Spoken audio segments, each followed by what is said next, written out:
What up? It's your boy, The Incredible Man, and I just watched 911 Season 3, Episode 2. And this is my discussion / review.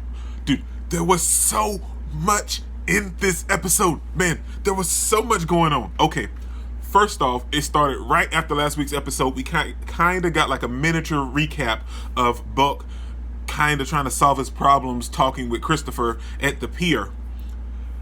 And we see him kind of struggling in his moment when he sees the firefighters and the paramedics rush up to save someone in a dinosaur costume at the pier.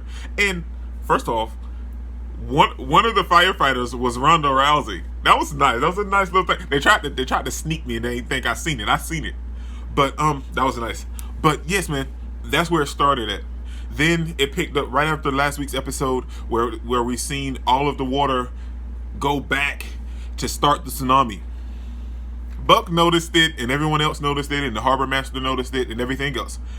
And the harbor master hit the alarm to sound it, and then everyone else started running because for some reason everybody stood there and watched the water recede back and was like, "Wow, the water's moving on its own." The harbor master hit the alarm. Everybody starts running. Buck put Christopher inside like a game that was set up on the pier to shield him from the water, and he turned around to look back to see how far it was. Then he jumped inside, and like as he was jumping inside, the water rushed and hit everything. Now what I really wanted to touch on was that moment was very great, but the moment when it happened and the water impacted on the pier, the harbor master, you could feel the fear coming from the harbor master, and that was phenomenal, man. That's how you sell everything that happened in this episode. There was so much other stuff that was going on, but you gotta admit, the harbor master stood out with his fear in this episode, man. So then all of that's happening, and then we see glimpses and flashes of Buck swirling around in the water, and then we jump straight to Athena and her daughter having a spa day, having a nice time, and her daughter stressing out about not finishing her stuff to go to college, like her essay and having to letter of recommendations and everything. She didn't have none of that done, and her mama thought that she needed a break to relax instead of building up with all of the stress. So they went to a spa day to have a nice little day to get a pedicure, manicure, and all that thing. And sorry about the train, man. They were having a nice time. So then they decided to leave because her daughter was still stressing out, and Athena was like, well, I just wanted you to have a nice day to relax and not stress about it, because baby, you got it, it's fine. Then boom, a wreck happens. Dude, I'm already still reeling from everything that happened with the tsunami with Buck and Christopher. I'm over here, my heart is breaking to pieces not knowing what's happening with Buck and Christopher. Then y'all want to throw Athena and May into a car wreck and just wreck my whole mood and crash my little heart? So then they have a car wreck, and it turns out that they're fine. And then Athena has this little thing to break the windows, and she was like, where'd you get that? Your stepfather. Bobby, I love Bobby and Athena together, man. I love them. So then they do that, and everybody, it was a massive pile up. And dude, in this whole little thing, Athena, her being a cop, she stepped up and she was trying to save everybody. But then in this whole little thing, before I jump back to Buck and Christopher, you have this one dude that's gonna act like a pompous idiot. It's a pile up, and he's worried about this one woman that rear-end him, worried about having the police down here to do what? Oh, file a claim because she rear-ended him. It's a pile up. A lot of people got rear-ended, and a lot of people are hurt and injured, and you're worried about your car. And then they found out that there was a tsunami at the pier, and it wiped out the pier. So then we shoot back, and dude, oh boy, I was gonna be upset if Buck had lost Christopher or Christopher got hurt. And before I get to the end, talk about the ending of this episode, I gotta give Buck his props because he saved Christopher. Like, Christopher was calling out to him, and because he had wrapped himself around the pole, and he was pretty much safe, but he was in danger, but he was safe. So Buck, he was going about his business to save Christopher. So then he made his way and he saved Christopher. So I was like, okay, Buck, I see you. And then in that whole little moment and everything, Buck was saving other people. He saved this one lady, he saved a whole bunch of other people, and they were all on the fire truck, and he had Christopher safe and secure on the fire truck as well. So mad props to Buck, man. Super mad props to Buck, because once a firefighter, always a firefighter, man, because you don't forget that stuff, man, because he was still saving people no matter the circumstance. But he's not a firefighter anymore. He didn't have to save these people. All he really had to do was focus and keep Christopher safe. But he didn't do that. He saved other people in the process, and mad props to Buck for that, man.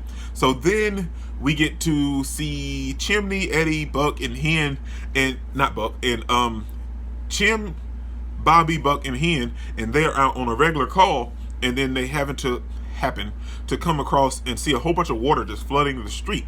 And Bobby thought someone left a fire hydrant open, but that's not the case. Eddie saw that there was a tsunami at the pier. And now, I don't know if Eddie knew that Buck and Chris had got away from the pier, or he didn't really want to focus on that because he was trying to do his job. But he saw pictures from when they were at the pier, but you didn't see him really react in any type of worried type way about seeing if Buck and Christopher were still at the pier, or if Christopher was safe or not. So I'm hoping and thinking that he thought that Buck would keep Christopher safe, and his focus was on doing his job and saving other people at that time. Now this is where I'm going to kind of jump back a little bit, because I didn't want to talk about that because it was super sad. I wanted to get all of that kind of stuff out of the way first. We get to see Maddie on the call. Maddie gets a call with someone that they're trapped in their house from the tsunami, and water's flooding up in their house, and they made their way to their attic to try to escape their house. And they done everything they could, and they couldn't escape. And the water filled up the house while he was on the phone with Maddie, and Maddie lost the call and couldn't hear him anymore, and we all know what that meant. And that was super tragic for Maddie, man. I love Maddie, and Maddie is perfect at her job, but a lot of times in situations like that, there was nothing you could do, Maddie. And she understood that after the fact, but like right there in that moment, you can definitely tell it really hit her hard. And even one of her co-workers had the same problem. Someone was in a car, and the car flooded, and they lost the call, but the phone was still connected because it was like a waterproof phone, but she couldn't hear the people anymore until their boss came and told her to disconnect the call. You gotta help other people. You can't focus on the ones that you can't help anymore. Dude, this whole episode was nothing. It crushed my whole heart, this whole episode. Then we jump back to Athena, and she's continuing going on about helping all the people in the pileup, and she has May come help this lady that she like ran her car into like a pole. Like her car wrapped around a pole, and she ended up cutting her neck, and she was bleeding. It didn't cut in a major artery or anything. It just cut her neck, and she was pouring out blood. Then she had May come over and put pressure on the lady's wound. May didn't really want to do it, but I love the way that they had her doing something significant, because she was struggling about she hasn't really done anything because she's 17 and she really wants to go to college. And I love that they had her save this lady. That was absolutely perfection. And I'm hoping, like, I would love to see her go to college, but I would love to see her become a cop, a police officer, or a cop, a paramedic, or a firefighter to help people, because she felt some type of way after she realized she saved the lady, because the lady was screaming and talking. She wanted to go to sleep because she was so tired. But May fought for her and kept her going and pushed her through. And she for a moment, she thought she died. But she didn't. She lived, and May was so relieved. She was crying, and she was so shocked, but she was so relieved to see that the lady was perfect. Well, she wasn't fine, but she was alive in the end. Man, it was so nice. But also in that whole little time span, we find out that all of the water is flooding where Athena is, and there's a power line down. And that same pompous idiot that was worried about getting a claim for his car because he got rear-ended in a pileup stepped into the water. Athena tried to warn him. She did try to warn him. She really did. And he stepped into the water, and dude was going like that. I mean, there was so much electricity shooting through that water, man. Dude, the moment he stepped in, he started foaming out the mouth and died. That was it. That was it for him. I felt sorry for him, but that was it. So then, and that's pretty much all that happened, man. And then we have Maddie talking to Chimney, and I love their relationship and dynamic. And we also have them opening up an abandoned VA hospital to help all of the other people that can't make it to the hospital because the hospitals are super packed. And they open up this abandoned VA hospital to treat other people. Then we also have Bobby, Hen, and Chimney and Eddie saving the people from the boat that was out there in the opening in the very beginning of the show. Dude was like impaled next to his stepfather. Dude, it was so hardcore the way that all that happened, but they both end up living and they're both being treated. Then we have Bobby and everyone heading to the pier, and they're trying to save people at the Ferris wheel. And then at the Ferris wheel. Then we jump back to Buck, and we see the water starts to recede again for another tsunami to hit the shore.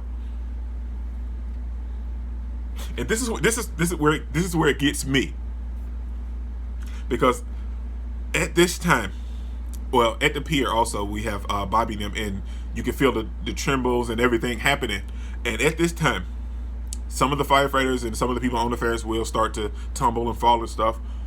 But at this time, all of the people on the fire truck with Buck and Christopher, the fire truck starts to move. Buck is trying to save other people, and then a big vibration comes and rattles the truck. And Christopher falls in the water. Like, what? Are you kidding me? Buck, you had him safe and secure. I know you're trying to help other people because you're a firefighter and it's the right thing to do. But you had one job.